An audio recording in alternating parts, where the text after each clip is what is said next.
Buffalo braces for another bout of snow after the storm has already dumped an entire winter's worth. Based on the information right now, this is an isolated incident. 3 students are injured and a gunman shot dead at a Florida university. And directing legend Mike Nichols dies at the age of 83. Hi, and welcome to Humber News. I'm Marlon Gomez, coming to you from our newsroom here at Humber College North Campus. A state of emergency has been declared in the Buffalo area, and the National Guard has been called in to help dig the city out from under all the snow. Nearly 2 meters has fallen already, and forecasters are warning there's more to come. New York officials are urging residents to stay off the roads and prepare for the next wave of snow that could dump another meter on the beleaguered city. 8 people are confirmed dead because of the storm. Residents have been trapped in their homes, and motorists are stranded in their vehicles overnight. Here at home, Torontonians have felt the first taste of the winter as the GTA was blanketed in snow, causing chaos in roads and around the city. Now temperatures are forecast to rise, and we could see flooding next week. A shooting at Florida State University has left 3 students injured and the suspected gunman dead. The attack happened at around midnight. Police say the gunman opened fire on the campus library.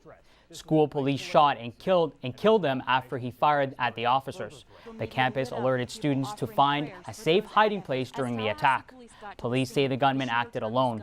This video was filmed inside the library at the time of the shooting. Somebody has a gun, or if you know somebody has been shot, call 911. So if anybody has been shot, call 911 on your cell phone.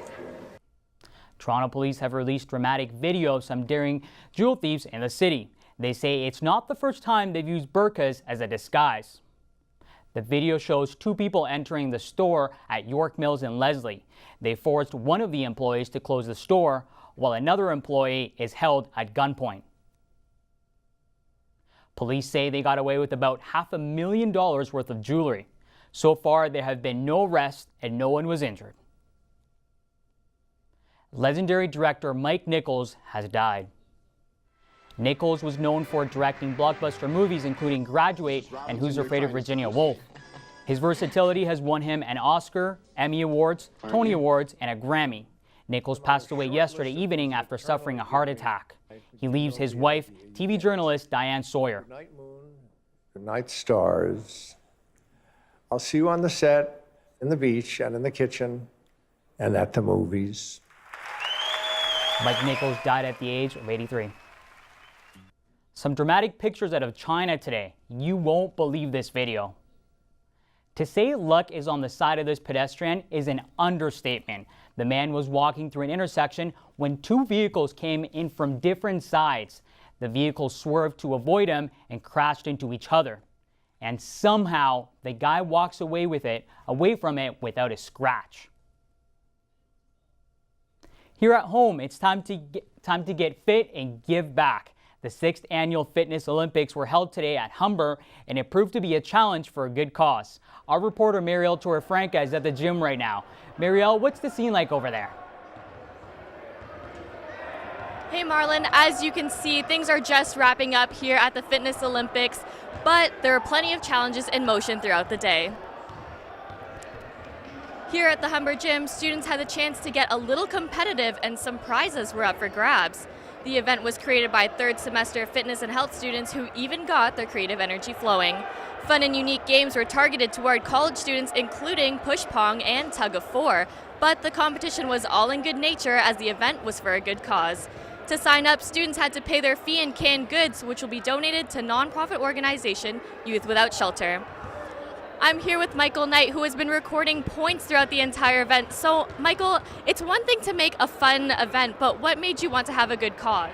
Well, I mean, really, like, what it is we're all students, and we're all here in the same thing, and it's like tuition's expensive, and a lot of students living on their own, like, they have problems with, you know what I mean, eating enough, sleeping enough, and all that other type of stuff. So we wanted to help out, kind of like Humber, we wanted to help out the community and everything, so our event actually donated to a charitable organization that helps out most of the students that are, well, not just students, but people around Toronto and the local area and students as well by providing them with food. So we decided that would be a good idea.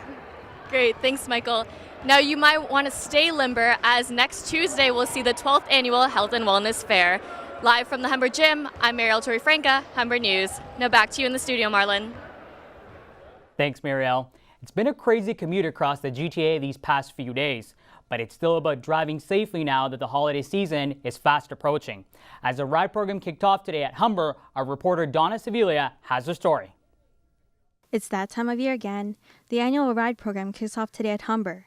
Z103.5's Scott Fox and Kat Callahan emceed the event, inviting students to be more active with the program's social media to learn more about ride. And just as the program says, reduce impaired driving everywhere, that is the message from Toronto Police. Deputy Chief Mark Saunders says that this program is life-saving. Every time we've arrested someone for impaired driving through a ride spot check, that's an indicator that we've stopped someone from driving under the influence who could have caused damage to a vehicle, any type of carnage, if not, and including death. The program first started in 1977 in Etobicoke, but has had amazing results since. Saunders says over 1,100 people has been arrested in 2014 alone. But with the holiday season coming up, Humber College President Chris Whitaker says it's good to have a program like this. We just had our first major snowfall yesterday, so people are really feeling like we're moving towards the holiday season. So, but it is something, the message that we're getting across is something that we should be reinforcing year-round. Interactive displays were also put out to simulate drinking and driving. Even the children from Humber's daycare came out to support the program and took away a gift and photo to remember the launch. There will be a checkpoint for all students leaving Humber College today, but for now, police do caution not to drink and drive. Dawn Sevilla, Humber News. You might want to think about making coffee at home. Breakfast on the go is about to cost a few cents more.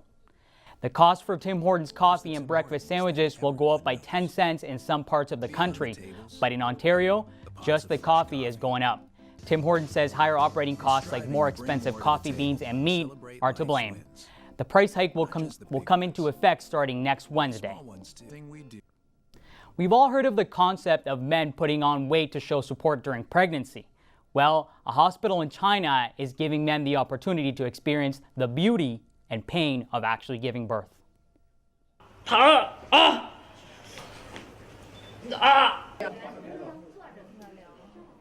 They're using electrical pads attached to men's stomachs to simulate the experience.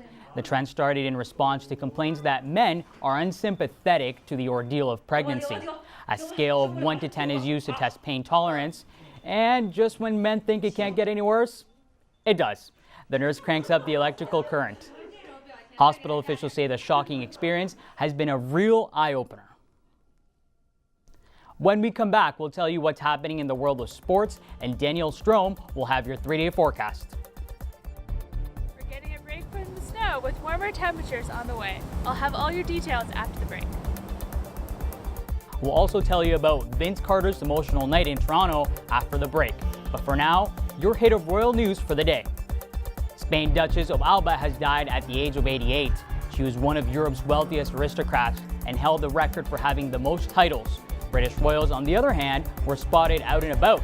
The Duchess of Cambridge, Kate Middleton, hosted an awards ceremony recognizing children who have risen above mental health issues. And in Oman, Prince Harry is on a royal visit and tried his hand at traditional sword dance.